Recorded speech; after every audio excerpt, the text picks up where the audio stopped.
Marcos capítulo 6, que es donde yo quiero expresar mi pensamiento que el Señor me dio esta noche.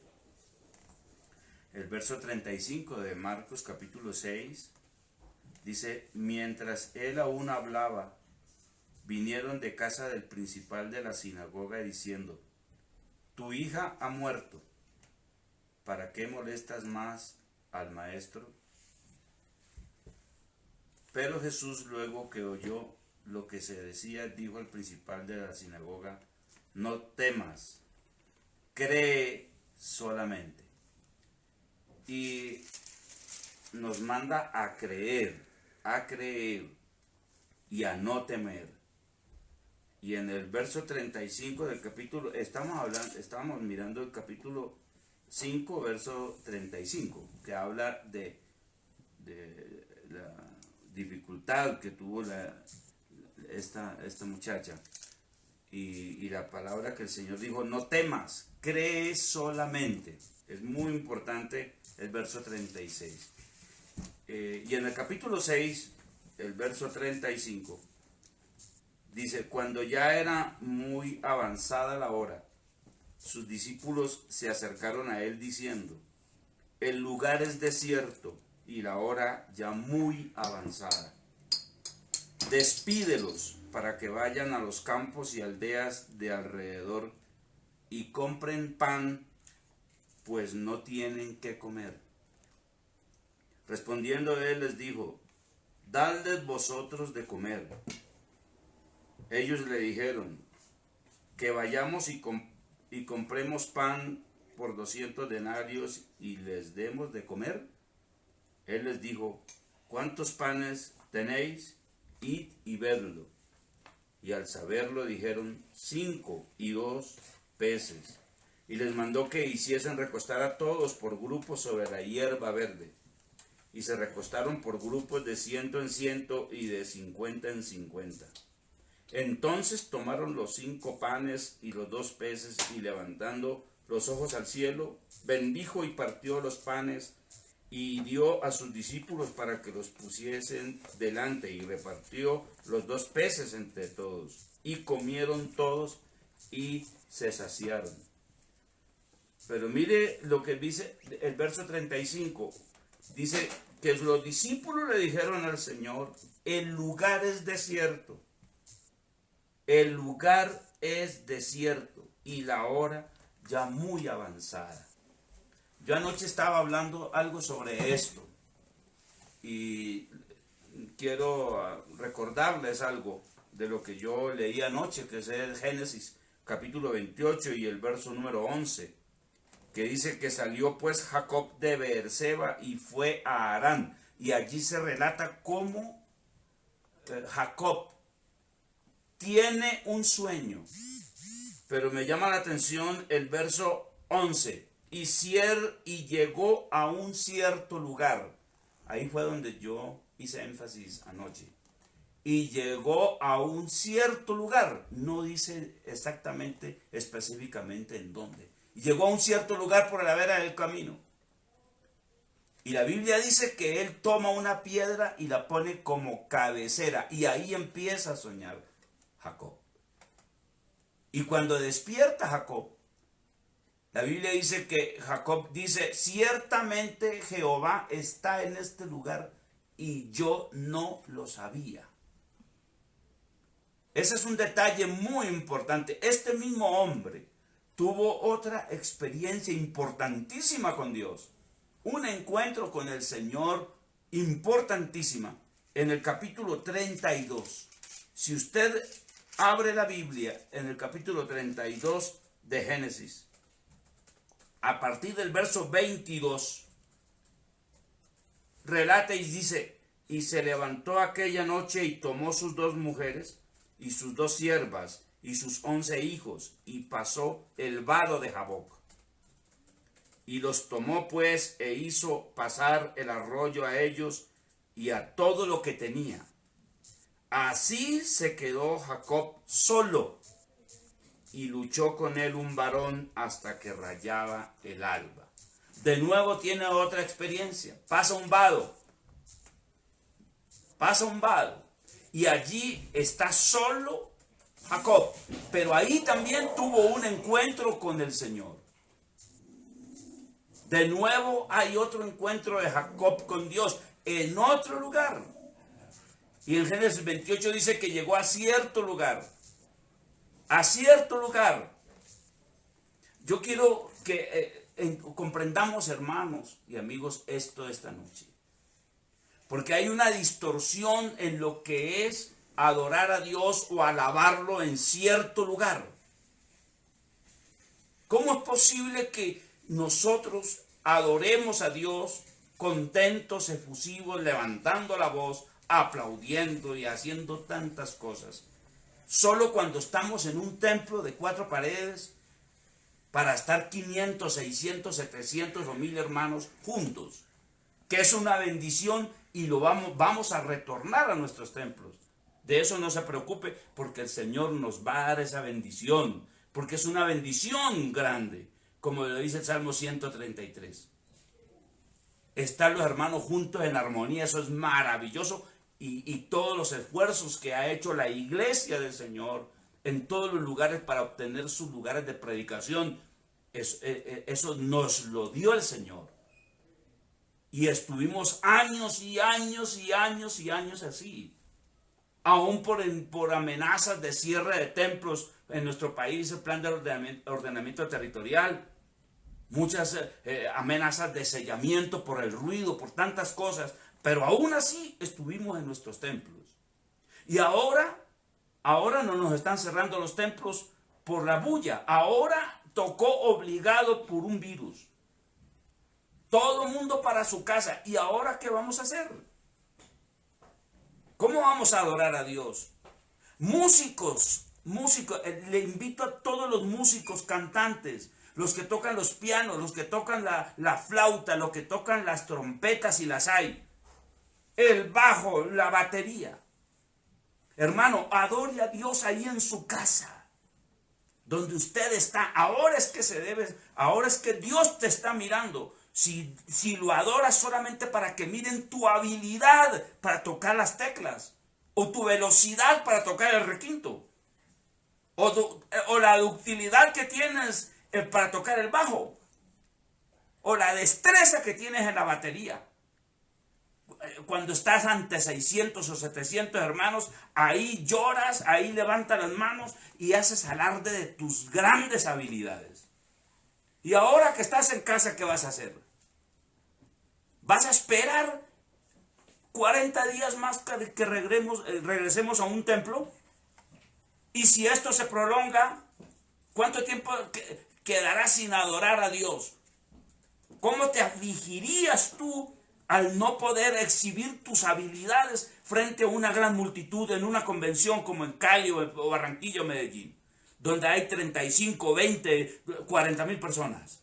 Ahora sí nos lucimos y levantamos las manos y adoramos a Dios y cantamos hermoso, hacemos melismas y hacemos alarde de nuestras habilidades, porque sabemos que nos están mirando muchas personas y nos están grabando.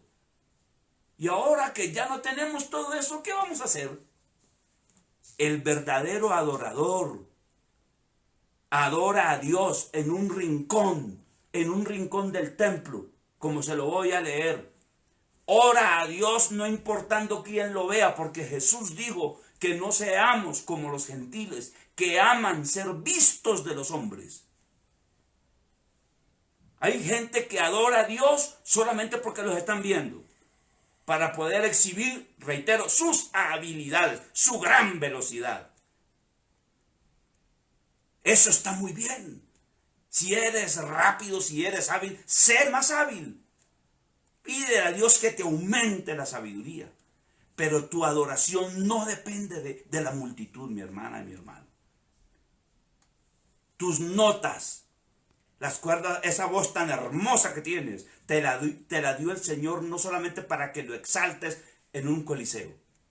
Ahora que estás en tu casa, en tu rincón, ahí al lado de tu camita, si es una gran cama, mejor. Y si es una camita, un catrecito con unas tablitas allí, el piso de tierra, no importa. Pon estas rodillas en tierra. Así tengas que sacudirte la pijama después y adora a tu Dios. Voltea tu rostro ahí en tu rinconcito, que el Señor quiere encontrarse contigo. Así como lo hizo Jacob. Si se le manifestó a Jacob con una piedra de cabecera, cuanto más a ti, donde tú estás. Adora al Señor donde tú te encuentres, en la situación que estás. No te preocupes. Mira, los discípulos le dijeron al Señor, el lugar es desierto. ¿Qué hacemos? Esto está lleno de piedras. ¿Por qué no nos vamos para un valle? ¿Por qué no nos vamos para un bosque? Donde haya naranjas, donde haya frutas. El Señor les dijo, no Señor, aquí les voy a dar de comer. Dadle vosotros de comer. Ellos dijeron, ¿y de dónde? No se preocupe. Si ustedes no tienen, yo les doy de comer. Porque el que verdaderamente multiplicó toda esa ración de comida no fueron los apóstoles. Fue el Señor Jesucristo que multiplicó esa ración. Y la Biblia dice que sobraron 12 cestas llenas de comida. No importa que el lugar sea desierto ahora. No importa que las calles estén vacías de nuestras ciudades. No importa que estemos reunidos con nuestros hijitos y nuestras esposas encerrados en un piso donde sea. Pero ahí, en el lugar donde tú estás, aunque tú lo veas desierto, ahí el Señor te está dando de comer. Él te está dando de comer, y no solamente la comida de que va al vientre. No, también te la va a dar Él. Pero lo que el Señor está haciendo por medio de estas redes es alimentándote el alma, diciéndote, cree solamente, adora a Dios donde tú estás. Y finalmente, quiero recordarte algo. Mira, el Salmo 139 es muy claro. Te iba a mostrar el momento que una persona se arrodilló por allá al frente de una columna del templo solita, ni siquiera hacía bulla. Yo creo que ya te recuerdas. Primer libro de Samuel, capítulo 1. El verso 9 dice, y se levantó Ana después que hubo comido y bebido en Silo, y mientras el sacerdote Elí estaba sentado en una silla junto a un pilar del templo de Jehová, ella con amargura de alma oró a Jehová y lloró abundantemente. E hizo voto diciendo, Jehová de los ejércitos, si te dignares mirar a la aflicción de tu sierva y te acordares de mí y no te olvidares de tu sierva, sino que dieres a tu sierva un hijo varón, yo lo dedicaré a Jehová todos los días de su vida y no pasará navaja sobre su cabeza. Mientras ella oraba largamente delante de Jehová, Elí estaba observando la boca de ella. Pero Ana hablaba en su corazón y solamente se movían sus labios y su voz no se oía, y Elí la tuvo por ebria. El verso 9, junto al pilar del templo, por allá en un rinconcito, se arrodilló y empezó a orar a Dios. Y Dios le contestó. Y finalmente quiero recordarte el Salmo 139. El Salmo 139 habla de la omnipresencia de Dios. Para que tú comprendas que sí es muy importante que regresemos a nuestros templos. Dios nos va a dar esa bendición. Pero mientras que llega ese momento, y si se llegaran otros momentos duros, donde tú estés, entiende, comprende y recuerda esto. Oh Jehová, tú me has examinado y conocido. Tú has conocido mi sentarme y mi levantarme. Has entendido desde lejos mis pensamientos. A veces pensamos que nosotros los pastores tenemos que llegar allí, al lado tuyo, para imponerte las manos. Y ahora que los pastores podemos salir, ¿qué vas a hacer?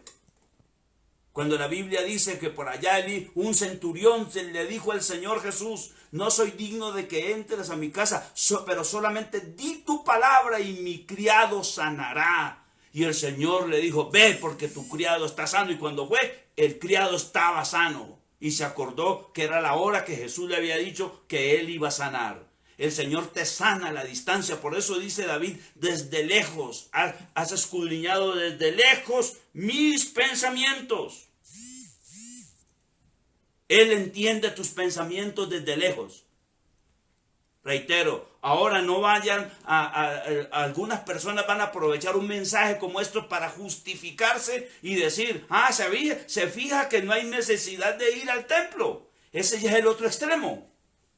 Ahora van a sacar un mensaje como este y otros pastores que están predicando algo así parecido, van a sacar de ahí como una aliciente para alimentar su mal proceder.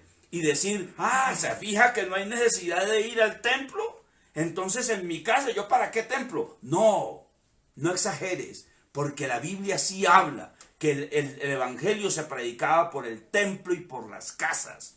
Y que es una bendición reunirnos con nuestros hermanos. Entonces no vayas a sacar eso como excusa ahora, porque ahí ya hay malicia y Dios te conoce. Dice, has escudriñado mi andar y mi reposo, y todos mis caminos te son conocidos. Pues aún no está la palabra en mi lengua, y aquí, oh Jehová, tú la sabes toda. Detrás y delante me rodeaste, y sobre mí pusiste tu mano. Tal conocimiento es demasiado maravilloso para mí.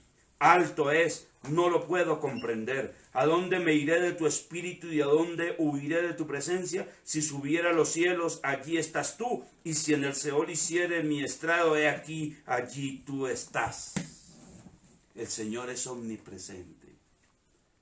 No necesitas una multitud para adorar a Dios. Ese momento llegará. Otra vez llegará. El Señor lo va a hacer. Pero por el momento, adora a Dios donde tú estés. En cierto lugar donde tú estés, arrodíllate allí. Apaga tu luz o la luz prendida como quieras. Y encuéntrate con tu Dios, que Él quiere oír tu voz. Dios te bendiga y te guarde.